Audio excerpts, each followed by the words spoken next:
to actually address the issues that matter when it comes to making life better for everyday Americans. House Democrats are going to continue to fight hard to lower the high cost of living, to fix our broken healthcare system, and to clean up corruption everywhere that it is found in this town. Republican policies on the economy have been a failure. Republican policies on health care have been a failure. And Republican policies on immigration enforcement have been a complete and total failure. Taxpayer dollars should not be spent to brutalize and kill American citizens. Taxpayer dollars should be spent to make life more affordable for everyday Americans, something that Republicans have refused to do from the very beginning of Donald Trump being sworn into office last January. Donald Trump and Republicans promised that they were going to lower the high cost of living in the United States of America on day one. That's what they promised. They lied to the American people. Costs haven't gone down, costs have gone up across the board. Housing costs out of control, grocery costs out of control, utility bills out of control, child care costs out of control, and health care costs out of control. Republicans have refused to extend the Affordable Care Act tax credits in the Senate, and as a result, tens of millions of Americans are now experiencing dramatically increased health insurance premiums. In some cases, the monthly costs have increased by $1,000 or $2,000 per month. That is completely and totally unacceptable. Brought to you by the Republican Party. At the same time, it's Republicans, led by Donald Trump, who in their one big ugly bill enacted the largest cut to Medicaid in American history. They literally have ripped health care away from more than 14 million Americans. And as a result of their policies, hospitals, nursing homes, and community-based health clinics are closing all across America. In that one big ugly bill, they also cut SNAP by $186 billion, the largest cut to nutritional assistance in American history. The extremists, they literally snatched food out of the mouths of hungry children, seniors, and veterans. And why did they do all of that? For at least two reasons. So they could provide massive tax breaks to their billionaire donors, and at the same time, create a $191 billion slush fund that went to the Department of Homeland Security, including $75 billion to ICE, so that masked agents could unleash brutality and lawlessness on the American people. Everyday Americans have had enough with the failed policies of Donald Trump and Republicans in the House and the Senate. And the only real question that needs to be answered right now is, when will Republicans have enough with the extremism and the cruelty and the chaos and the corruption that has failed the American people? Questions? Thank you, Mr. Leader. Is there any scenario where Democrats would help the Speaker if he can't get the votes for this funding bill on his own? Republicans have a responsibility to move the rule, which, by the way, includes a wide variety of other issues that we strongly disagree with, including their efforts to weaponize the criminal contempt process so they can create a distraction from the Department of Justice continuing to hide the Epstein files. And so it's hard to imagine a scenario where Democrats are going to provide Republicans who spent all last year lecturing us about the fact that they had some big, massive mandate. Really?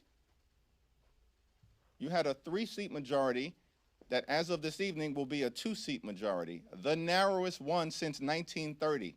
Spent all year lying to the American people, but pretending, apparently some of them believe it, that the results of the 2024 election represented a dramatic shift in how the American people viewed the Republican Party and the Democratic Party. What have the results of the last year said about that conclusion? What have the results of Saturday night, deep in the heart of Texas, said about the Republican conclusion? That somehow we were in the midst of some dramatic MAGA makeover. It was a lie then, it's a lie today, and it certainly will be proven to be a lie in November. During the last government shutdown, you spoke about how the American people were on your side. You cited polling and evidence from the travel that you've done across the country. Did the last shutdown and the public sentiment behind it, does that have any bearing on this particular partial shutdown, how Democrats are approaching it? Do you believe that the same way you felt the American people were on your side on the healthcare fight, they're with you in this ICE debate? Does that somehow play into the calculus that you all are thinking about as you all figure out how to move forward? Well, Democrats clearly had the high ground as it relates to standing on the side of the American people and pushing to fix our broken healthcare system and address the Republican healthcare crisis, which is ongoing, and that work is ongoing. And John Thune needs to stop erecting procedural hurdles and take up the House-passed bill that will allow for a straightforward extension for 3 years of the Affordable Care Act tax credits to benefit working families, middle-class families, and everyday Americans. In the same way that we had the high ground in standing on the side of the American people, and will continue to do so as it relates to health care, we clearly have the high ground in standing on the side of the American people with respect to ICE. ICE and the Department of Homeland Security need to dramatically change. And absent that, then a full-year appropriations bill is in deep trouble because the American people are correctly demanding accountability. The American people want to see the mask come off. The American people want to see body cameras turned on and mandated. The American people want to see judicial warrants before ICE or DHS officers can storm homes, harass people violently on the streets of America, or rip people out of their cars. The American people want to see independent investigations so that if ICE or DHS officers break the law, they are held accountable. This concept of absolute immunity is absolute absurdity, because the American people know that if you break the law in the United States of America, you should be held accountable. Nobody is above the law. ICE officers should be held to the same standards as every other member of law enforcement in the country who put their lives on the line for us, law enforcement officers, police officers at home in New York and across the country. And ICE needs to be reined in. They're out of control. They need to be brought to heel so that there is a level of accountability and professionalism that the American people are demanding.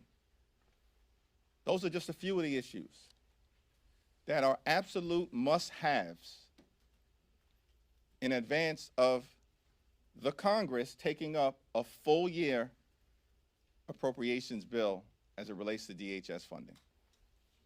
Mr. Jeffries, on this bill, on the actual vote for passage, will you vote for it, or will you vote? Now, we have a leadership meeting later on today where we'll have a discussion about it. We had a caucus meeting yesterday. There was a diversity of perspectives about how to move forward on this particular bill, but it's the 5 bipartisan bills where there's strong Democratic support, and of course, a variety of perspectives as it relates to the 2-week continuing resolution, the 2-week funding freeze related to DHS. So we'll continue those conversations in the leadership meeting today at 5:15, and then of course we'll have a full and robust discussion tomorrow morning at caucus. Thanks. Yeah, second row. I'll get back to you. Thank you, sir. On the subject of contempt resolutions the House is set to vote on this week, what do you make of the fact that a number of members of your caucus voted with Republicans in committee, and do you plan on voting against those resolutions this week? Well, those decisions, of course, will be articulated by Democratic Whip Catherine Clark at the appropriate time. It's my expectation we'll have a discussion tomorrow as well about these so-called criminal contempt resolutions. House Republicans cannot be taken seriously on this issue. The Department of Justice is now withholding, in violation of the law, more than 3 million documents related to the Epstein files. More than 3 million documents. And we don't hear a peep from James Comer or any Republicans about the failure of the Department of Justice to comply with a law, as well as a subpoena that had been previously issued in a bipartisan way. I'm a hard no on the shenanigans of House Republicans. I don't believe it's serious. And I also think that there have been ongoing discussions by the Clintons and their lawyers to testify that have been repeatedly, apparently, rejected by House Republicans on the Oversight Committee, because they don't want a serious interview, they want a charade. And it's not something that I'm down with. Jeffries, on the weekend shows you talked about wanting a clear path for this, to know that the Trump administration is serious about working on this funding bill. What does that look like? Do you want to speak to President Trump? What do you need to have that clear path? Speaker Johnson and I have been in close communication. I've also been in close communication with Leader Schumer. Still haven't seen a clear path articulated, an ironclad path articulated by the Trump administration related to the type of dramatic changes that are necessary in order to rein ICE in. It's out of control, and the American people know it, as evidenced in public opinion survey after public opinion survey after public opinion survey, including amongst Donald Trump supporters. They know he's gone too far. The American people know that Donald Trump lied to them. He said, we're going to target violent felons. Instead, they're targeting 5-year-old boys with Spider-Man backpacks. They're horrifying the American people. And so Democrats are committed to this fight. And again, we've made clear, line in the sand, red line. We've articulated the things that will be necessary for there to be a full year appropriations bill connected to ICE funding, because we're standing on the side of the American people, some of whom have been killed in cold blood by ICE in plain sight, horrifying the American people. Thanks. Good afternoon, thank you. You say that your side won't help on the rule, but it sounds like some Democrats might be willing to vote yes on the bill. That's okay? I indicated there's a variety of different perspectives, and we'll continue to have that discussion. And what's the issue with some of them saying yes, because they want FEMA money, they have earmarked projects that are important to their districts, they're moderate Democrats from swing states? You'll have to talk to them. Well, I mean, but what's, so why is there a difference between the rule and the bill? Republicans are in the majority in this institution that has now been around for more than 200 years. It's hard to cite an example where in an institution that is majoritarian in nature, as you know, where the minority steps in to help the majority pass a rule, when, as I've indicated to you, there are multiple bills within that rule that we strongly disagree with and do not support, separate and apart from the appropriations issue. I mean, that's not too difficult to contemplate.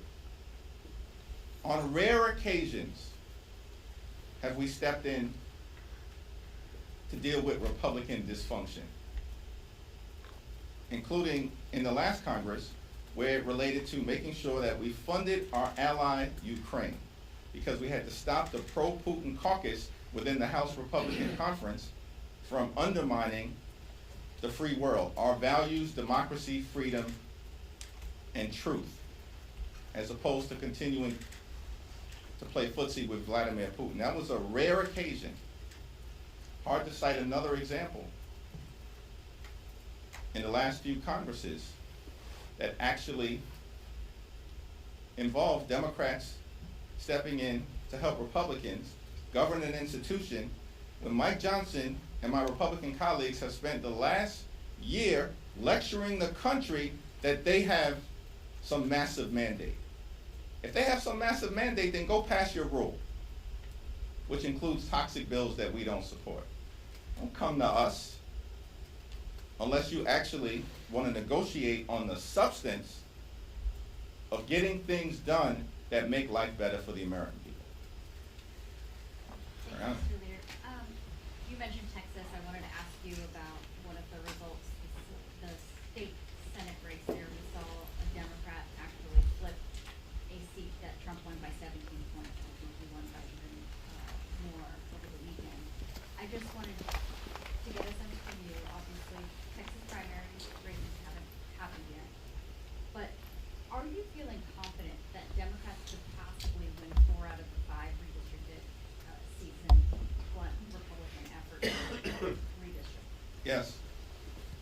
Republicans done effed up in Texas, and they know it. We knew it months ago. And it's because of a variety of reasons. First of all, they were never going to get 5 seats. But they created a scenario where they tried to take 5 seats away from Democrats, didn't think that we were going to respond. California responds decisively, and we will pick up 5 seats as a result of Prop 50 in California. And it remains to be seen what happens in Texas. I can guarantee you they won't win 5 seats. They're going to struggle to win 3 based on 2024 performance, let alone what we've seen literally over the last year.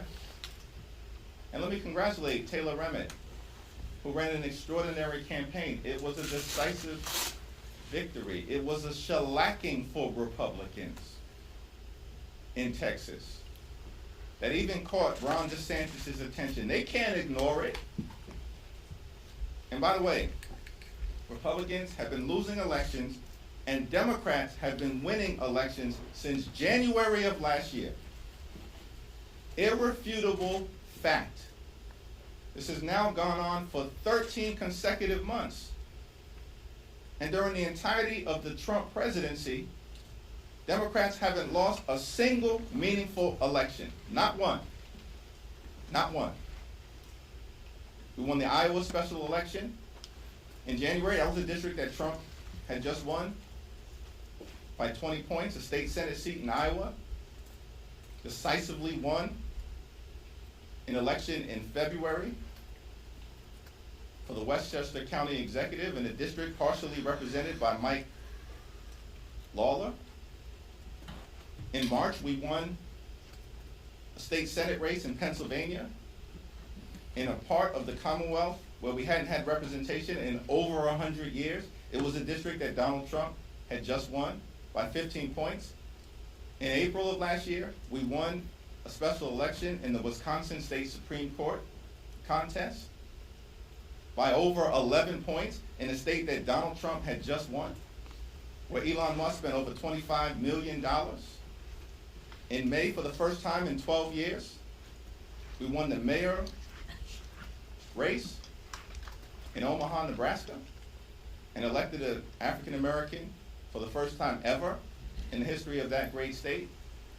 In the off-year elections in November, we won all over the country, in Virginia, in New Jersey, in New York, flipped seats in Mississippi to break the Republican supermajority in the state Senate, won 3 state Supreme Court races in Pennsylvania, won statewide in Georgia for the first time in 20 years, crushed it in California with Prop 50.